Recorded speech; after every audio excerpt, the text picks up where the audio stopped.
Gracias, señora presidenta. Señor Sánchez, parafraseando a Ortega, usted no sabe lo que nos pasa y eso es lo que nos pasa. La crisis del COVID-19 le ha desbordado. Ha ido siempre por detrás de los acontecimientos tomando las medidas equivocadas y mintiendo sobre sus consecuencias. Ocultó las alertas iniciales, despreció la mano tendida de la oposición y ahora va como pollo sin cabeza cambiando de socios y de estrategia ante la mirada atónita de Europa y la indignación de una mayoría de españoles a los que ha dejado abandonados y a los que pretende acallar con el control de las redes sociales, los medios de comunicación y ahora también la calle. Sus ocurrencias para tapar sus errores y explicar por qué la pandemia se ha ensañado más con España que con cualquier otro país del mundo son una estracanada. Primero era porque nos abrazábamos mucho, luego porque estamos muy envejecidos, después porque vienen turistas, a continuación porque estamos menos al oeste y ahora porque estamos tan al sur como Pekín y en línea recta con Nueva York. Oiga, esto es una tomadura de pelo. Y aún queda el problemón del demonio, en palabras de su vicepresidenta, porque resulta que la causa de que nuestro país tenga la cifra relativa de fallecidos más alta es porque en España hay madrileños. Esa obsesión contra Madrid es despreciable, además de absurda, porque la autonomía con más fallecidos por habitante está gobernada por el Partido Socialista. La negligencia del Gobierno para enfrentarse al coronavirus ha impedido salvar miles de vidas y millones de empleos, pero intentan echar la culpa a los demás, a las demás instituciones y repartir la responsabilidad con el resto de partidos, algo que no vamos a consentir. Señor Sánchez, hoy viene aquí a pedir la quinta prórroga del estado de alarma. Y lo hace después de más de 60 días de confinamiento, 28.000 muertos, 50.000 sanitarios contagiados, 4 millones de españoles en ERTE, otros tantos en paro y 100.000 empresas quebradas. Y encima saca esta semana a sus portavoces a decir que hay que estar muy felices por las curvas y los picos de fallecidos, aunque, por desgracia, siguen siendo equivalentes a los de un accidente aéreo cada día. Esa es la terrible dimensión que llevan 2 meses intentando relativizar. Y ese es el balance real de los poderes extraordinarios de los que usted ha disfrutado. Por eso no podemos prorrogárselos más. Sería una irresponsabilidad y no lo vamos a cometer. Hasta aquí hemos podido llegar. En su última homilía se atrevió a decir que sus medidas habían evitado 300.000 muertes y 30 millones de contagios. Hoy dice que esto no son conjeturas y se queda tan tranquilo. No sé de dónde saca estas cifras, me imagino que del mismo sitio que sus informes de Oxford, de la Johns Hopkins y de la OCDE, es decir, de su factoría de fake news. Pretende que elijamos entre usted o el caos, pero es imposible, porque el caos es usted. Y lo más grave es que usted asume que es incapaz de proteger a los españoles más que con esta brutal reclusión. Evidentemente, se evitan contagios encerrando en casa a 47 millones de personas, igual que se evitan accidentes laborales y de tráfico, así también. Pero eso no puede ser una medida ilimitada porque acabaría con nuestras libertades, con la prosperidad y con nuestro estado del bienestar. Porque su plan ha sido un fracaso, señor Sánchez. Todo lo que dependía de usted ha salido mal. ¿O me puede decir alguna cifra positiva en su gestión de la crisis? ¿Número de contagiados, fallecidos, sanitarios, infectados, parados? ¿Quizá el porcentaje de test realizados o de material adquirido a tiempo? Nada.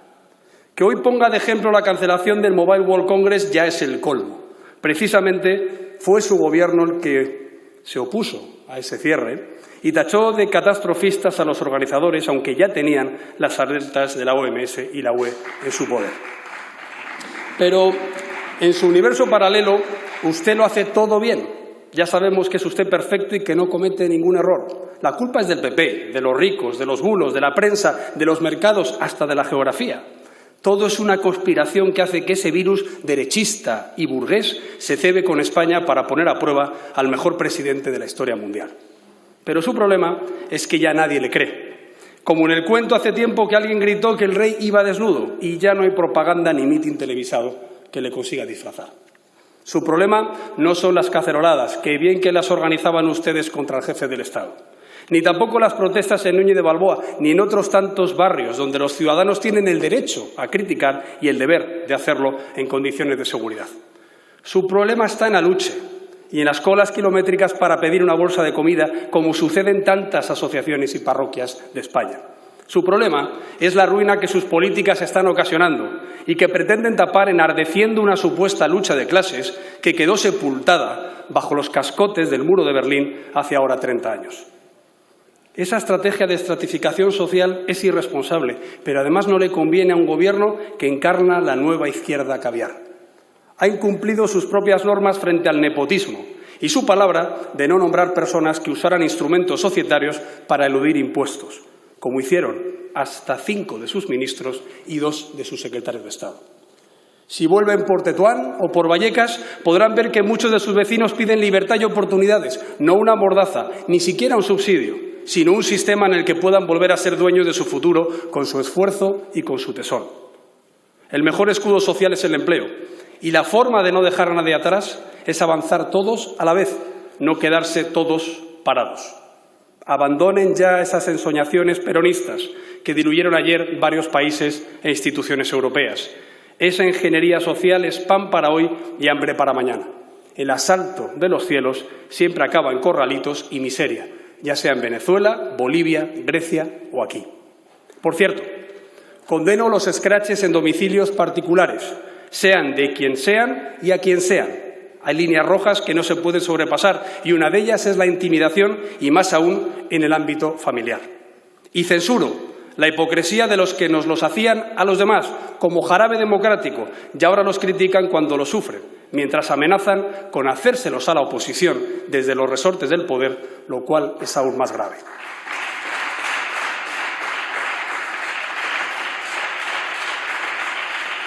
Señor Sánchez,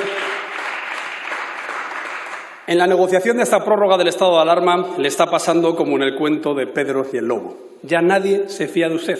Le han tomado la medida y se permiten chantajearle hasta el final, igual que usted nos ha engañado a todos en algún momento.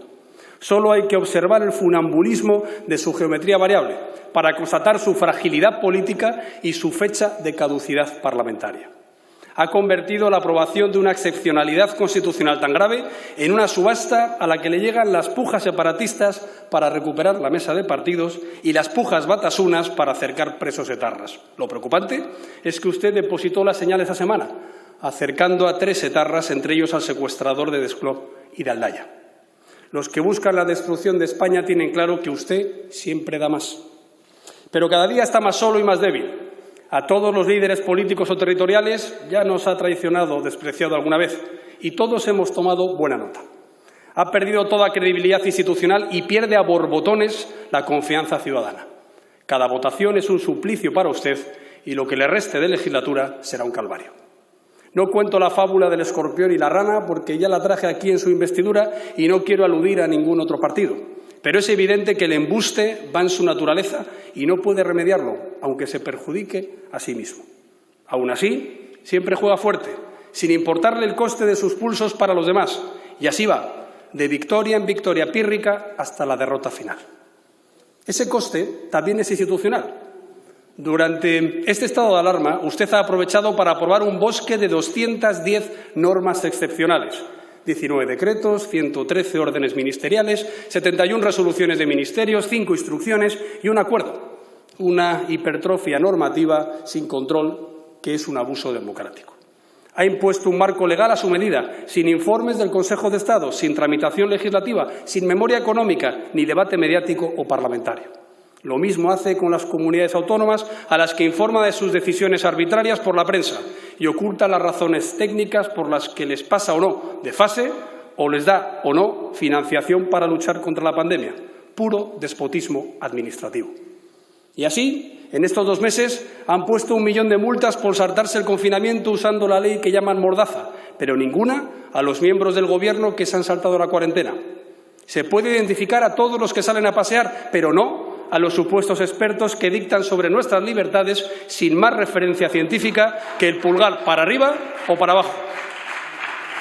Manda helicópteros de antidisturbios a unas concentraciones en Madrid, pero ponen alfombra roja a los aquelarres a favor de etarras en Navarra.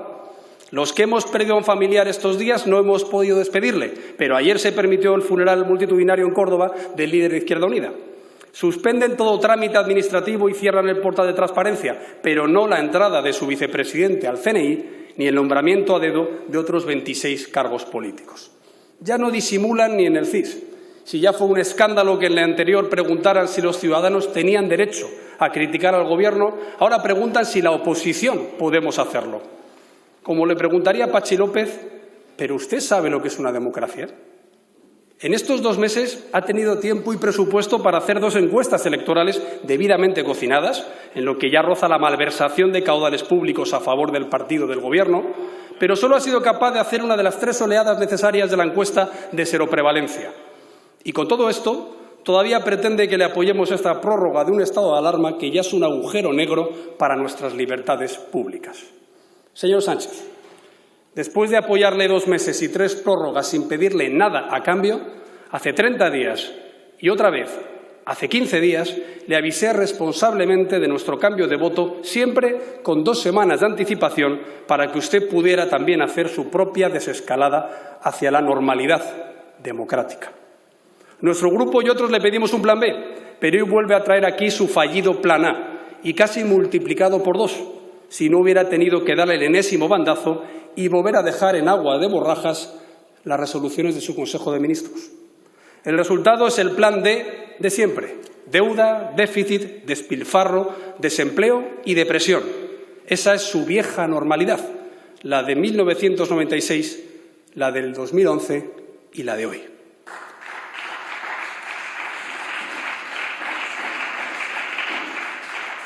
Precisamente, esta semana se han cumplido 10 años del mayor recorte del estado del bienestar de nuestra historia, que usted votó como diputado del señor Rodríguez Zapatero.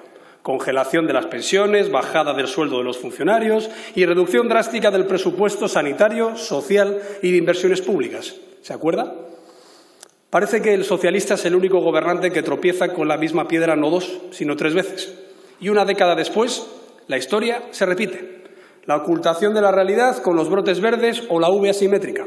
Los ataques a la oposición por pedir explicaciones con los patriotas de hojalata o las cacatúas. Las recetas suicidas como el Plan E o los viernes electorales. La arrogancia temeraria como la Champions League o la gama alta del éxito.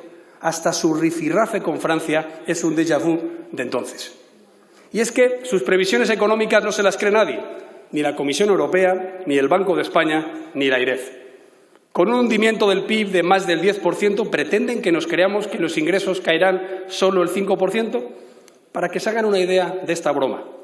La anterior caída más drástica de la economía fue, evidentemente, con otro gobierno del PSOE, en 2009, cuando el PIB cayó un 3,8% y los ingresos se desplomaron un 17%. Ya nadie duda de que tendrá que pedir el rescate a Europa y su obligación es informar a los españoles sobre cuándo va a recortar el estado del bienestar. Ahórrese el escarnio que le supuso a su predecesor presentar el decreto Trichet después de un año negando la evidencia. Señorías, decía Julián Marías que en lugar de cavilar sobre qué va a pasar, hay que pensar qué vamos a hacer. Eso es lo que propuse la semana pasada con el plan Activemos España, que hemos elaborado con los mejores gestores que han pasado por el Gobierno de este país. Este plan alternativo para salvar vidas y empleos sin vulnerar las libertades públicas es similar al que han usado los países más exitosos en la lucha contra el coronavirus. Primero, proteger a la población mayor y enferma con todos los recursos que hagan falta de atención sanitaria y social o domiciliaria. Segundo, aislar a los contagiados y sus contactos a partir de test masivos y aplicaciones de alerta automática, equipos de rastreo y pasaportes inmunológicos. Y tercero, desconfinar al resto de la población con la obligatoriedad de usar mascarillas para que podamos volver a trabajar y a levantar el futuro de nuestras familias y el de España. Solo así podremos convivir con este virus hasta que haya una vacuna o tratamiento dentro de meses o años, sin arruinar nuestro país ni causar problemas derivados de salud física y mental. Más aún con la baja tasa de inmunidad que tiene España. La pregunta es, ¿por qué no lo ha hecho esto el Gobierno antes? Pues por su imprevisión en la compra de mascarillas. Si no eran capaces de garantizárselas ni a los sanitarios que se jugaban la vida indefensos, ¿cómo iban a hacerlas obligatorias para el resto? También por su incompetencia para gestionar la desescalada segmentando por grupos de población con test masivos. Llegaron tarde y defectuosos y prefirieron ocuparse en manipular los rankings que en hacerlos. Y luego por su ideología sectaria, que han antepuesto a la eficacia para luchar contra la pandemia. Esta semana el Gobierno ha reconocido que 600.000 manifestantes fueron al 8M y el forense dice que sí que hubo contagio masivo. Esa sí que fue la bomba de neutrones que decía el actor de los scratches por Excalibur en su comedia negra de televisión española sobre el coronavirus.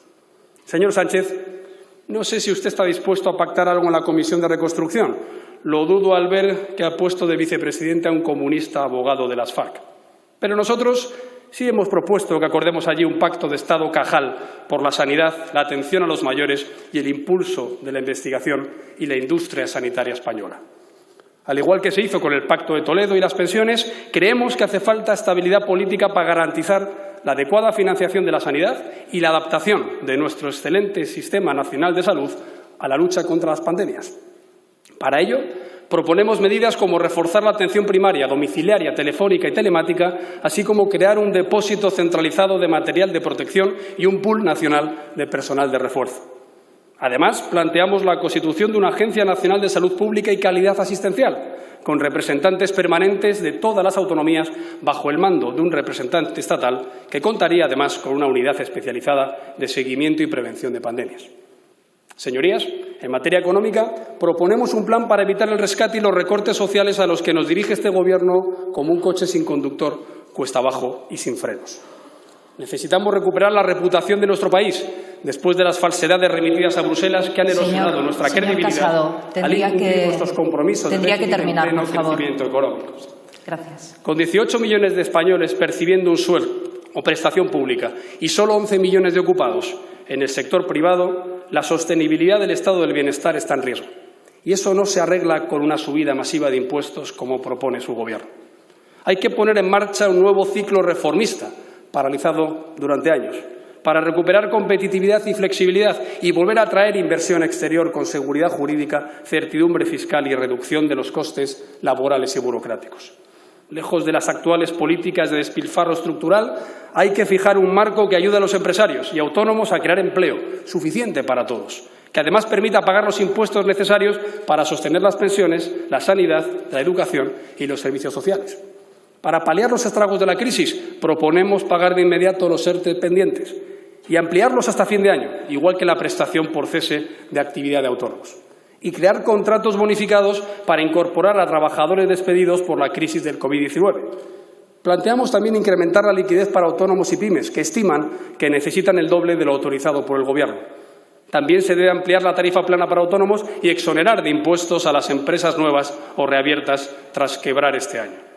Hay que bajar el gasto burocrático con la reducción de un Gobierno elefantiásico, la cancelación de la subida de sueldos de cargos públicos y con el impulso de la digitalización, el teletrabajo y las leyes de unidad de mercado, segunda oportunidad y emprendedores.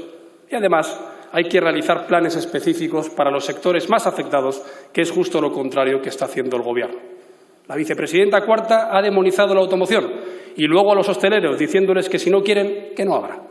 El Ministerio de Empleo ha acusado de esclavitud y malos tratos al sector agrario, mientras se felicita porque haya 5 millones de parados. Señor Casado, que tienen que tiene que terminar, por favor. El vicepresidente segundo llamó corruptos a los dueños de residencias de mayores y criticó a los de hospitales privados que luego usa el presidente del Gobierno y varios ministros. El ministro de Consumo ha puesto palos en la rueda del comercio y ha dicho que el turismo es un sector precario, estacional y con poco valor añadido, que es precisamente lo que pensamos muchos españoles del Gobierno. Y la ministra de Educación ha arremetido contra la educación concertada y especial y el de universidades contra los alumnos desplazados y a favor de los plagios. Señorías, hace 2 semanas propuse en esta Cámara un exhaustivo plan alternativo al estado de alarma que permite proteger la salud de los españoles, recuperando sus libertades democráticas también.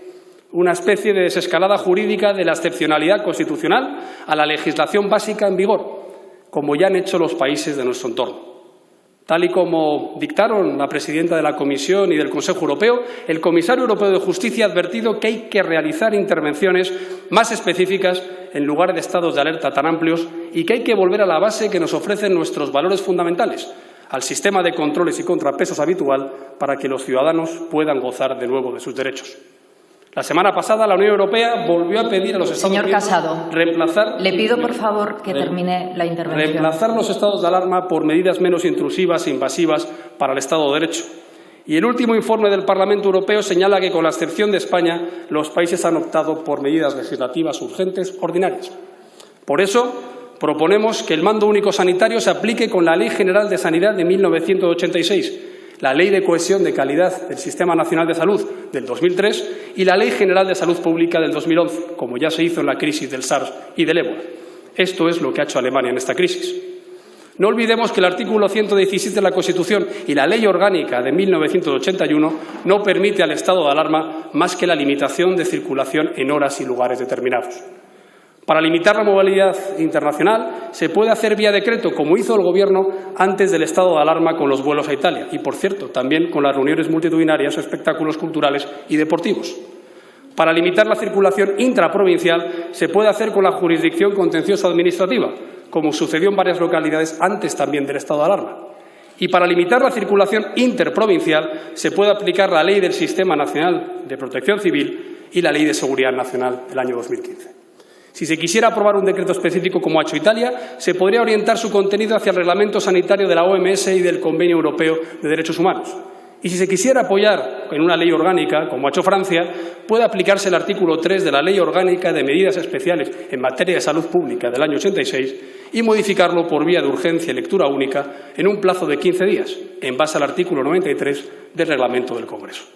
Señor Sánchez, ha malgastado otras 2 semanas para adaptar el marco legal fuera de la excepcionalidad de la que está abusando. Usted se contradice hasta con usted mismo, porque ha intentado hasta el final corregir o conseguir una prórroga de 1 mes, cuando aquí mismo, varias veces, dijo que se ceñiría siempre a la Constitución y a la Ley Orgánica del año 81 con una votación quincenal en el Parlamento.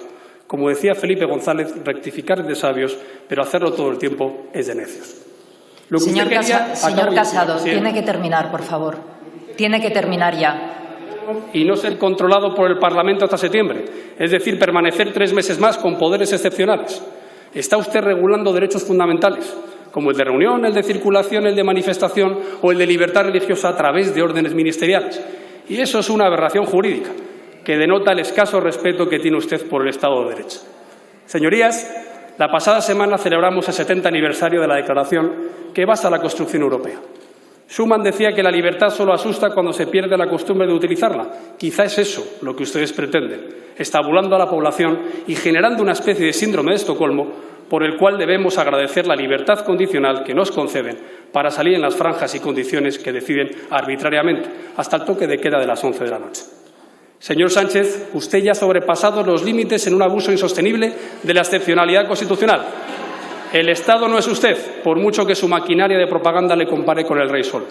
Tan solo es el presidente del Gobierno con menos apoyo electoral de la historia de la democracia.